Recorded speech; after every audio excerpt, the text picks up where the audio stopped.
In the novel speaking out and letting your voice be heard is one of the main apparent themes. While in school, it often seems difficult for certain characters to speak out because of their peers bullying people under the radar. Teachers like Mr. Neg, who oppresses the students to think in a certain way. And at home, there's usually no support from the families of the characters. On the other hand, some characters can easily voice their opinions and feelings, while others prefer to stay silent and keep their thoughts to themselves. The characters that speak out are David Petrakis, Mr. Freeman, and the person that prefers to stay silent until later in the novel is Melinda Sordino. Mr. Freeman is a strong and supportive character who usually goes against the norm and lets his voice be heard clearly. He is also a cool, kind, and approachable art teacher who is very dramatic.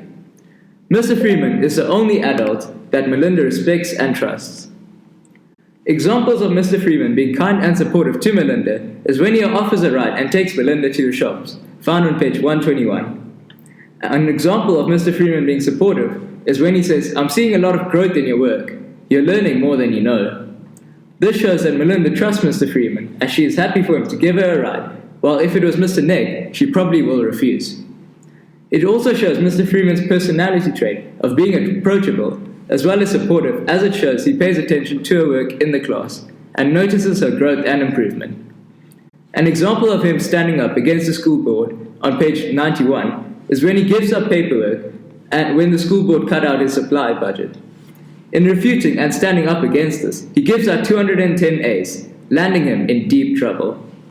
He does this in order to show his defiance against the school board and how he speaks up and lets his voice be heard. This also shows how Mr. Freeman is able to be supportive and a strong character, as well as voice his opinions and stand up for what he believes in and cares about through his defiance of the school board, as well as giving Melinda a ride. Mr. Freeman does speak up most of the time, but when he is depressed or things aren't going his way, he usually becomes much quieter. An example of him not speaking up when he is depressed is when he stops working on the canvas. Melinda says, "He just sits on a stool, a blue broken cricket husk," page 91. This shows that Mr. Freeman is quite an emotional person and also shows that he does not speak up all the time, especially when he is depressed. Here the reader can see that although Mr. Freeman is very passionate and easily speaks up, there are times where he remains silent and is unable to express how he feels. On the other hand, Melinda does have many monologues throughout the novel, which is portrayed by her thoughts. She often voices her opinions and thoughts only to herself and not to anyone else around her. It appears ironic, as for someone who does not enjoy speaking, she does a lot of it in her own head. An example of her keeping a lot of secrets to herself would be how little she talks to other people in the book, but she writes a lot of thoughts about other people and also about herself in the book. This shows the irony of her having a lot of things to say about other people, as she writes a lot about other people, but she only keeps those thoughts to herself. This may be because she is scared of what other people will say to her if she voices her opinions aloud. Here the reader can see how, although she does not voice her thoughts aloud, she still speaks to herself a lot, through monologues in her head and through her thoughts. It is ironic for someone who speaks so little can say so much to themselves. David Petrakis is Melinda's lab partner. He is smart, nerdy, and is one of few of Melinda's friends or people she trusts. David is a brave and confident person who respects his moral values, will always stand up against the wrong. He also very easily voices his opinions and has no fear of standing up for what he believes in. An example of him speaking out in what he believes in is found on page 56, where he confronts and strongly disagrees with Mr. Neg's open debate, and as it is not going his way, he shuts everyone down and does not let the other kids speak anymore. In reply, David says, "The Constitution does not recognize different classes of citizenship based on time spent living in the country.